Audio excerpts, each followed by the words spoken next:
now we're transitioning back to Hawaiian music. So this next awana is called E Waianae, and it's choreographed by freshman Alyssa Yee. And it celebrates the abundance of greenery in the rural town of Waianae on Oahu.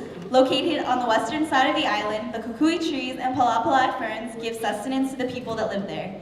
Using the surplus of flowers to weave leis, the culture of love and ohana is everlasting in the town of Waianae.